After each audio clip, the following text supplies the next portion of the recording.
This league's all about opportunity, so no matter where you're at, if you get that opportunity, you're capable, I think you can take advantage of it in full effect. I mean, it's a man's league, for sure. A lot of guys come in young, thinking what they're gonna do right away, not understanding the process and what it takes to get there. I didn't know what it took. The Lakers had D'Angelo Russell and Julius Randle. He's got to elevate his level of play. He's got to average more than 13 points a game. He's got to average more than 3.4 assists per game. Play the 4 as well, but I mean, that makes him expendable. They got rid of them quick, and now they're good. I'm talking about D'Angelo Russell. Is that this brother is a star. First, I think it's opportunity and a coach that really believes in this kid's ability. But there were always signs of them being this good.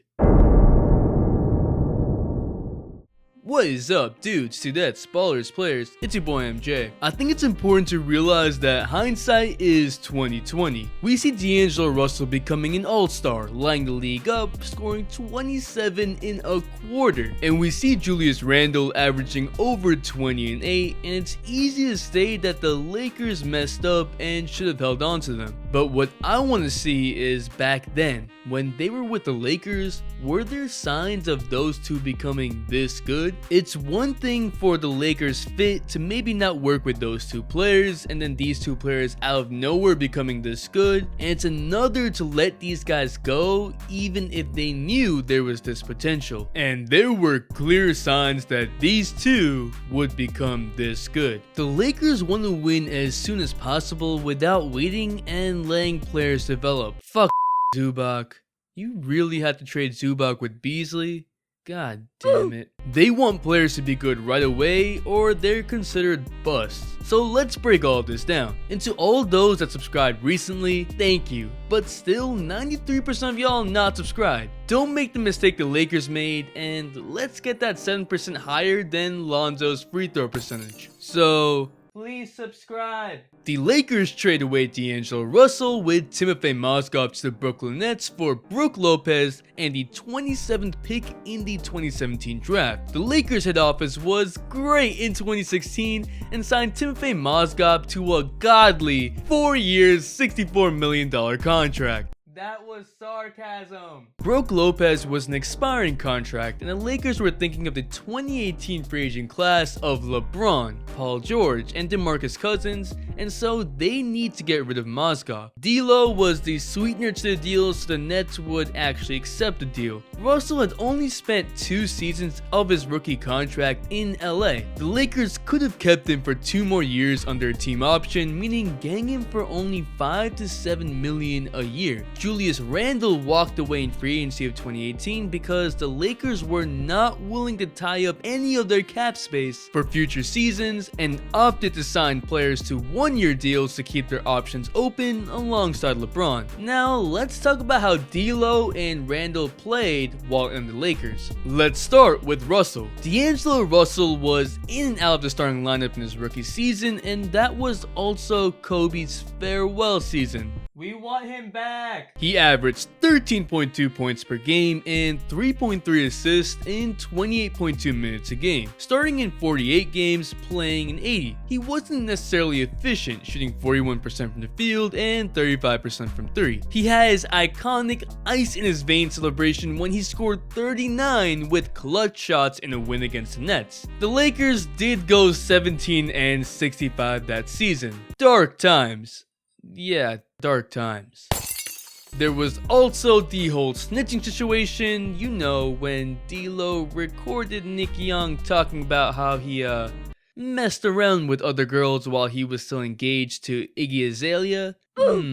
D'Angelo says he has no idea how it got out to the public, but that ruined the whole atmosphere in the locker room. There was no trust. But with Nick Young out of the team and with Kobe retiring, it was Russell's time to shine in his second season. His usage rate jumped from 24.1 to 26.6, and so did his points to 15.6 points per game and 4.8 assists. He shot the same 41% from the field and 35% from 3. He was a starter for for the entire season, but still only played 28 minutes a game. Russell still didn't have the full reins to the offense. As a point guard and the number 2 overall pick, the Lakers still did not have full faith in Russell. He also had an MCL sprain in his knee in January, yet there were glimpses of Russell's potential. He had 40 in the game against the Cavs, and in his last 10 games with the Lakers, he averaged 20 points and 5.4 assists,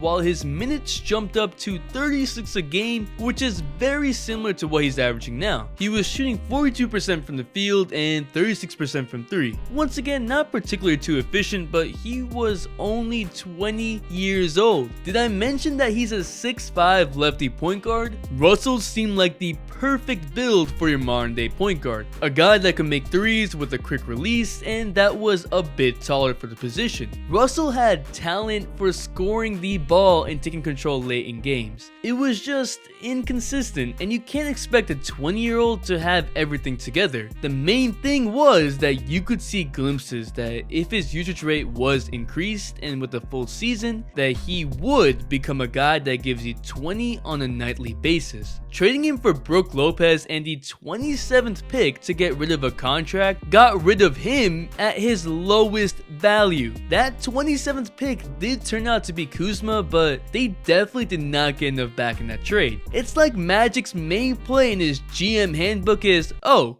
you want to clear some cap space or get a role player? Let's trade a young, undervalued player. That surely is gonna do it. God damn it. Byron Scott, the head coach in the 2015-2016 season, and Russell apparently didn't see eye to eye, and Byron questioned Russell's work ethic. If that is true, then I could see why the Lakers might want to trade him, but that was a coach fit being an issue, and Luke Walton came in right after Russell left, so any issues between the player and the coach would have been irrelevant. On top of that, the Lakers were going to draft Lonzo Ball in the draft. A pairing of Lonzo and Russell would have made sense. 2 tall guards, one that likes to move the ball around and one that likes to score. It would have been a good rotation for the Lakers and would be similar to how the Nets have a rotation of guards in Spencer Dinwiddie, Karis LeVert, and now D'Angelo Russell. You would have 2 guards with a forward in Brandon Ingram and a big man in Julius Randle, who was beginning to adopt his game for the modern NBA. That brings me to Julius Randle. Julius Randle is an interesting case because he did play 3 full seasons in LA. He broke his leg in his first game he ever played, and so he was out his first season. The next season, he averaged 11 points and 10 rebounds, shooting 43% from the field in 28 minutes a game. Randle was the modern day big man. He could handle the ball at 6'9",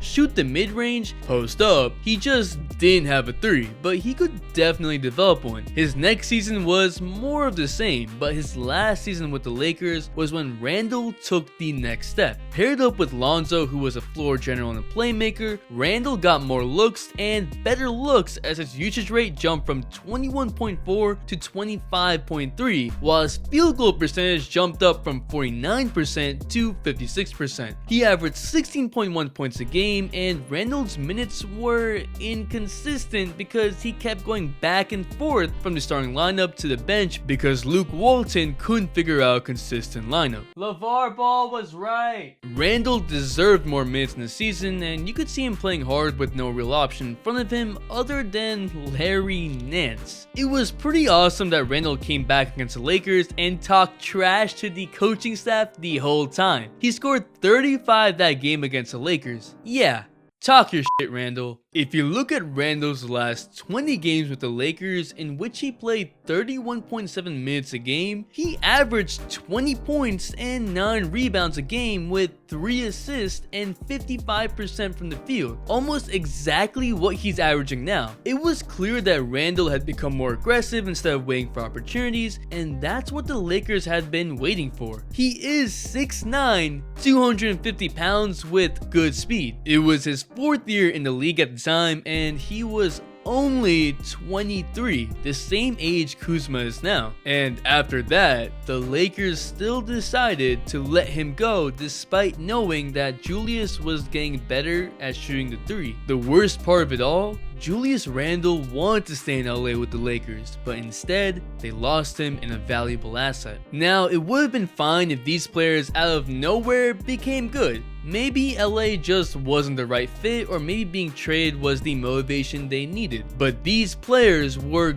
going to be this good. There were clear signs of it. D'Angelo got injured in his first season with the Nets and only played 48 games, so we didn't get to see it. But this season, we see it. Randle is already showing out on the Pelicans while also shooting 33% from 3. We see it. Russell was an all-star. We definitely see it. The Lakers shouldn't have traded these players. You could have kept Randle for a qualifying offer this year so you could sign LeBron and then someone else next season, and then sign Randle with his bird rights over the cap space. Russell would still be under a team option right now, and then you could have figured out another way to get rid of certain players to clear cap space to get LeBron. Honestly, the Lakers management, to me, has been a mess. They need to be a little more patient and should have kept D'Angelo Russell and Julius Randle. But what do you think? How would the Lakers be with these two? Is it the Lakers management fault? Drop a like if you like Russell and Randle. And to the 93% that still ain't subscribed, subscribe! We are trying to get that 7% higher than Lonzo's free throw percentage. And look, I like Lonzo, it's just a joke. Also, the 150k giveaway will be announced next week. The Instagram shout of the day goes to Chandler Allison, and the all-day notification shout goes to Christian Blake. Thanks for the all-day support. Make sure to bell for all-day notifications, and if you're not a sub, hit that subscribe button and join the all-day community for more fire content, all-day support. It's your boy MJ. We out. Okay, just stop in my spaceship now. Okay, just stop in my spaceship.